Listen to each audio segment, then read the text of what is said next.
Nama nirvana kalau di Indonesia, tapi kalau misalkan di Barat, mereka biasanya menyebutnya basic of design. Saya pikir sama kalau misalkan kita pembelajaran nirvana dengan basic design yang ada di pendidikan di Barat gitu ya. Misalkan kita mengenalnya di Amerika misalkan. Sama, kita pasti juga akan masih mengadopsi elemen-elemen visual dari pola pembelajaran yang ada di sana. Kalau misalkan mereka di sana menyebut the basic element of design include color, line, shape, scale, space, texture, and value.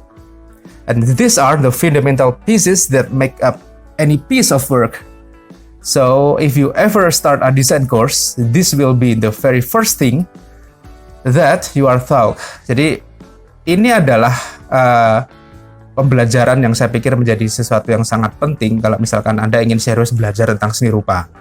Jadi mata kuliah nirmana ini adalah mata kuliah ilmu tata rupa gitu ya, ataupun pembelajaran ilmu tata rupa untuk seseorang mengenal sesuatu hal yang paling mendasar dari apa itu keilmuan di seni rupa. Saya menyebut seni rupa ya karena memang sebenarnya pada prinsipnya semua karya seni rupa juga mengadopsi dari ilmu tata rupa ini.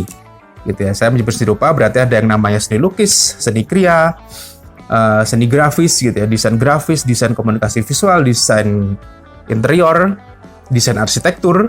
Itu adalah nama-nama dari dari keilmuan di dunia seni rupa. Gitu ya. Jadi menjadi sangat penting untuk seseorang memahami pemahaman dasar dari ilmu tata rupa. Tentu saja kita berusaha kalau buat saya sebagai seorang pengajar, saya harus bisa mengerti esensi dari the basic element of design atau the basic design tersebut, atau dengan nama lain adalah nirmana. Karena esensi yang paling penting menurut saya, kita mencoba melatih mahasiswa untuk bisa lebih kreatif gitu ya, inovatif, energik, dan juga menemukan ide-ide yang baru untuk mengeksplorasi dengan apa yang namanya unsur-unsur visual, dan juga mengeksplorasi dengan apa yang namanya prinsip penyusunan unsur visual. Sama seperti kalau misalkan saya sebut tadi di Barat menggunakan color, line, shape, scale, space, texture, and value. Kalau misalkan di Indonesia kita juga masih menggunakan unsur visual yang sama gitu ya. Ada point atau titik, line, garis, tekstur, bidang, ruang, warna, dan lain sebagainya. Itu terkait dengan prinsip visual. Kalau misalkan dengan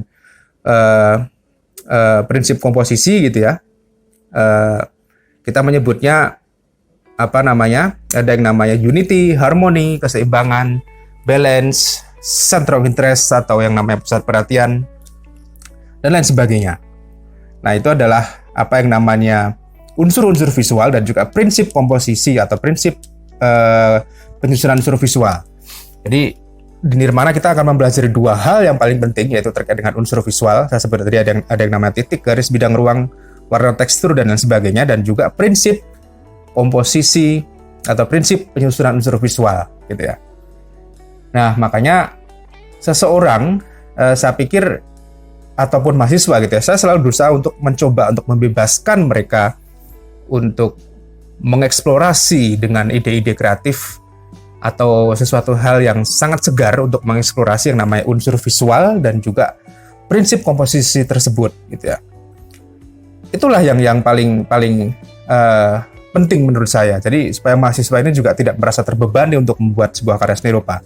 Saya sampai sekarang masih selalu berpikir bahwa ketika kita mencoba untuk berkarya seni rupa, satu hal yang paling utama adalah